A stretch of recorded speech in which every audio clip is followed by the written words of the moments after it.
বিশ্ব ফুটবল থেকে একে একে বিদায় নিয়েছে 40টি দল। আর এখন পর্দা উঠছে কাতার বিশ্বকাপের সেই চিরচেনা রোমাঞ্চের, যেখানে শুরু হচ্ছে শেষ 8-এর মহরণ।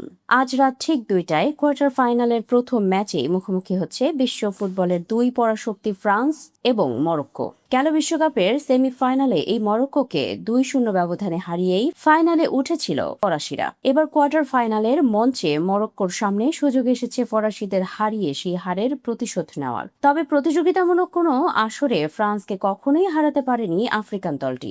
এমবাপ্পে, দেমবেলে আর অলিসেকে নিয়ে গড়া ফরাসিদের এই তুখোড় আক্রমণ ভাগকে রুখে দেওয়া আজ কতটা কঠিন হবে মরক্কোর জন্য। পরিসংখ্যান ফ্রান্সের পক্ষে থাকলেও মরক্কোর সামনে এবার ইতিহাস বদলানোর এক দুর্দান্ত সুযোগ। কারণ ফ্রান্সের বিপক্ষে নির্ধারিত 90 মিনিটে কখনো জিততে না পারলেও মরক্কো বর্তমানে টানা 34টি ম্যাচে অপরাজিত থেকে এক অবিশ্বাস্য ফর্মে রয়েছে।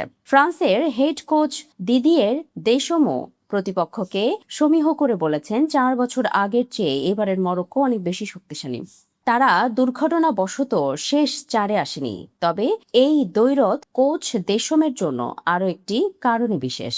ফ্রান্সের কোচ হিসেবে আজ নিজের 25তম বিশ্বকাপ ম্যাচে ডাগ আউটে দাঁড়াবেন তিনি, আর এর মাধ্যমেই তিনি ছুঁয়ে ফেলবেন জার্মান কিংবদন্তি হেলমুট শনের বিশ্বকাপ ইতিহাসে সবচেয়ে বেশি ম্যাচে কোচিং করানোর অনন্য বিশ্ব রেকর্ড, যিনি 1966 থেকে 1978 সাল পর্যন্ত টানা 4টি বিশ্বকাপে পশ্চিম জার্মানির কোচের দায়িত্বে ছিলেন। চলতি বিশ্বকাপে ইতোমধ্যেই 7টি গোল করে গোল্ডেন বুটের দৌড়ে লিওনেল মেসি ও আর্লিং হাল্যান্ডের ঘাড়ে নিঃশ্বাস ফেলছেন কিলিয়ান এমবাপ্পে।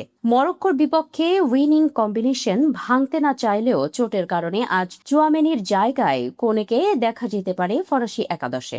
অন্যদিকে মরক্কো শিবিরে মূল দুশ্চিন্তা ইসমাইল সাইবারিকে নিয়ে। হ্যামস্ট্রিং ইনজুরির কারণে শেষ 16-র মতো এই ম্যাচেও তার খেলার সম্ভাবনা খুবই কম। তার জায়গায় মাঠে নামবেন রাহিমি। তবে মরক্কোর সবচেয়ে বড় ভরসার নাম ব্রাহিম দিয়াজ, যিনি এই বিশ্বকাপে কোনো আফ্রিকান খেলোয়াড় হিসেবে সর্বোচ্চ 4টি অ্যাসিস্টের এক অনন্য রেকর্ড গড়েছেন।